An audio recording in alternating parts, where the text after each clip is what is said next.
Hi అండి. ఈరోజైతే గోబీ పకోడీ చేస్తున్నానండి. ముందుగా గోబీని చిన్న చిన్న ముక్కలుగా కట్ చేసుకొని వేడి నీటిలో వేసుకొని ఉప్పు వేసి కొంచెం మరిగించుకొని తీసేసుకొని ఇలా గిన్నెలో వేసేసుకొని పక్కన పెట్టుకోవాలి. దాంట్లో తర్వాత కొంచెం శనగపిండి వేసుకోవాలి. అలాగే దీంట్లో బియ్యం పిండి కూడా వేసుకోవాలి. 2 వేసుకుంటే బాగుంటుంది. కొంచెం కారము, ఉప్పు, జీలకర్ర, పసుపు అది మీ ఇష్టం అండి. వేసుకుంటే వేసుకోవచ్చు, లేకపోతే లేదు. దీంట్లో అల్లం వెల్లుల్లి పేస్ట్ లేకపోతే వెల్లుల్లి పేస్ట్ వేసుకున్న వాళ్ళు కూడా వేసుకోవచ్చు, అది మీ ఇష్టము. కొంచెం వాము కూడా వేసుకుంటే బాగుంటుంది. ఇలా కలిపేసి పెట్టుకోవాలి డ్రైగా. తర్వాత మళ్ళీ కొంచెం వాటర్ వేసుకొని మళ్ళీ కలిపేసుకోవాలి.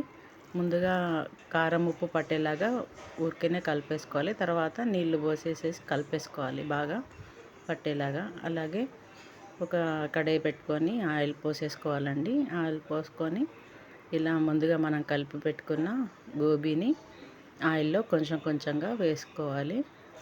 నేను స్పూన్తోనే అయితే వేస్తున్నాను, మీ చేతితోనైనా వేసుకోవచ్చు. ఇలా వేసేసుకొని బాగా ఫ్రై అయ్యేలాగా ఉంచాలి. వెంటనే తిప్పొద్దండి. తిప్పితే అది కింద అంటుకొని ఉంటుంది కాబట్టి కాసేపు మంచిగా కాలాకనే తిప్పేసుకోవాలి. ఇలా బాగా కాలాలి, మంచిగా ఫ్రై అవ్వనివ్వాలి. ఇలా ఫ్రై అయిన తర్వాత మంచిగా రెడ్ కలర్లో వచ్చేసాక తీసేసుకోవాలి. ఇలా తీసేసుకొని ఒక గిన్నెలో వేసుకున్నాక దీంట్లోకి మనము పచ్చిమిర్చి కొంచెం ఉప్పు కలిపేసుకొని కాటు పెట్టుకొని అవి కూడా వేయించేసుకోవాలి. దీంట్లోకి సమోసాలో తింటాం కదండి, అలాగే పకోడీలో కూడా బాగుంటుంది. అలాగే కరివేపాకు కూడా వేయించేసుకొని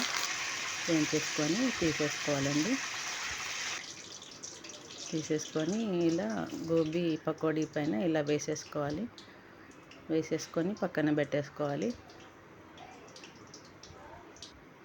మనం తినేటప్పుడు దీనిపైన కొంచెం మసాలాలాగా ధనియా పౌడర్లో కొంచెం ఉప్పు వేసి దీనిపైన చల్లుకొని తింటే చాలా బాగుంటుందండి. Thank you.